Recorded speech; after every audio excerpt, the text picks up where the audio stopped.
अस्सलाम वालेकुम दोस्तों, कैसे हैं आप लोग तमाम देखने और सुनने वालों को खुशामदीद कहूँगा। मार्केट की अपडेट के साथ मौजूद हूँ आपके सामने। बिटकॉइन अपने रेजिस्टेंस जोन के अंदर इस टाइम ट्रेड कर रहा है और यहाँ पे फ़िलहाल के लिए हमें आज थोड़ा सा वीक भी दिखाई दे रहा है। आप लोगों को बताया था मैंने कि बिटकॉइन अपने एसआर जोन के अंदर है, तो कोई भी नई पोजीशन जो है यहाँ पर आप लोगों ने ओपन नहीं करनी है और जो भी पोजीशन वगैरह आपने पहले से ओपन की हुई है वहाँ पर आप लोगों ने प्रॉपरली अपने स्टॉप लॉस को लगाना है। और आज आपको बता दूं दोस्तों कि एक फाइनेंशियल अपडेट भी मार्केट के अंदर आनी है और वो आएगी पाकिस्तानी टाइम के हिसाब से तकरीबन रात के 12 बजे।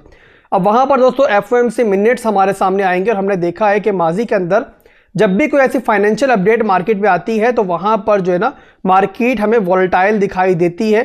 और अगर बहुत ज़्यादा वॉलेटिलिटी नहीं भी दिखाई देती तो वहाँ पर कम से कम उस मौके पर जो है ना हम एक दो विक्स जो है वो ऊपर नीचे की देख सकते हैं। इसीलिए दोस्तों वहाँ पर ट्राई करो कोई भी आपकी ऐसी पोजीशन ओपन ना हो कि जिसके अंदर आप लोगों ने बहुत ज़्यादा रिस्क लिया हुआ हो या फिर लेवरेज बहुत हाई ली हुई हो, क्योंकि ऐसे मौके पर अगर आप स्टॉप लॉस लगा भी लोगे तो इन विक्स की सूरत में आपके जो स्टॉप लॉसेज है वो वहाँ पर खतरे में पड़ जाते हैं। ओवरऑल दोस्तों आप लोग एक ध्यान रखो इस बात का कि जब भी बिटकॉइन अपने 38,000 के एरिया के अंदर आता है, 37,500 से लेकर 38,000 का हमारा एसआर जोन है, यहाँ पर आप लोग विजिलेंट रहा करो। और मैं काफ़ी दिनों से आप लोगों को समझा रहा हूँ कि जो रेंज बिटकॉइन काफ़ी दिनों से संभाल के बैठा हुआ है, हम लोगों ने एक वीकली टाइम फ्रेम के ऊपर पूरी एक रेंज बनाई हुई है। अगर आप मुझे फॉलो करते हो तो आप लोगों को मेरे उस चार्ट का पता होगा। काफ़ी खूबसूरती के साथ मैंने आपको तमाम लेवल्स वगैरह बनाकर दे दिए।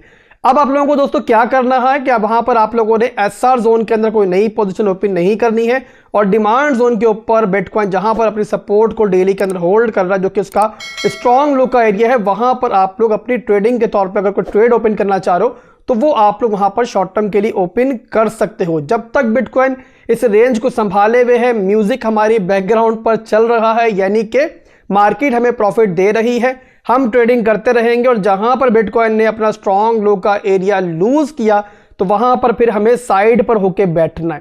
मैं पहले भी आपको बता चुका हूं दोस्तों कि जब भी हमारे एसआर जोन्स के ऊपर बिटकॉइन मौजूद होता है, यानी कि स्ट्रॉन्ग रेजिस्टेंस जोन के ऊपर, सप्लाई के ऊपर बिटकॉइन मौजूद होता है, तो वहां पर तमाम के तमाम जो ओल्ड कॉइन्स होते हैं ना वो भी वहां पर खतरे के अंदर होते हैं। अगर वहां से बिटकॉइन रिजेक्ट लेगा और कोई बहुत गंदी किस्म की रिजेक्शन दिखाई देगी तो जाहिर सी बात है ओल्ड कॉइन भी साथ ही आपको ब्लीड होते हुए दिखाई देंगे।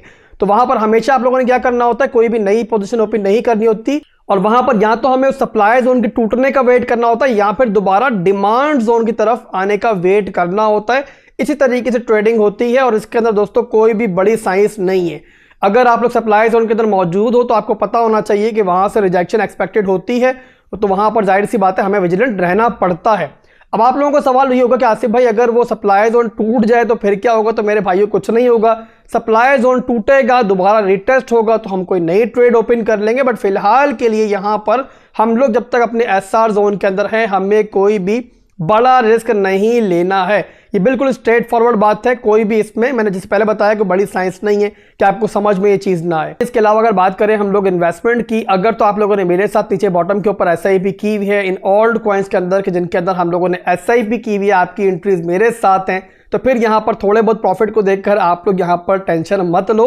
हालांकि हमारा जो पोर्टफोलियो है वो यहाँ पर 2x और कई ओल्ड कॉइन्स के अंदर 4x तक हो चुका है। बट इन सब के बावजूद जो हमारा प्लान है वो जाहिर सी बात है नेक्स्ट बुल रन के लिए है। टीआरबी के अंदर मैंने कहा था आपको, जब टीआरबी हमारा 100 से ऊपर चल रहा था, कि वहां पर आप लोग पार्शियल प्रॉफिट बुक कर सकते हो, क्योंकि उसने हमें इतना प्रॉफिट दिया है कि जो हम लोग नेक्स्ट बुल रन के अंदर एक्सपेक्ट कर रहे थे। तो यहाँ बेटर ये होता है कि आप लोग थोड़ा बहुत प्रॉफिट जो है ऐसे ओल्ड कॉइन्स के अंदर बुक कर लो और जब नीचे जाएगा जाहिर सी बात है वहां पर हमें मजीद बाइंग का मौका मिल जाएगा। तो टीआरबी की बात यहाँ पर नहीं हो रही है, बट बाकी ओल्ड कॉइन्स के अंदर मैं आपको मशवरा दूंगा कि आप लोग जो अगर प्लान बना के बैठे वो नेक्स्ट बुल रन का, तो आपको सब्र करना चाहिए। इसके अलावा वो तमाम लोग जिन्होंने कोई भी एसआईपी एंट्री अभी तक नहीं ली हुई है, जो लोग अभी मेरे साथ जुड़े हैं और यहाँ पर एसआईपी करना चाहते हैं मिड टर्म और लॉन्ग टर्म के लिए, तो मेरे भाइयों बहुत देर नहीं हुई है।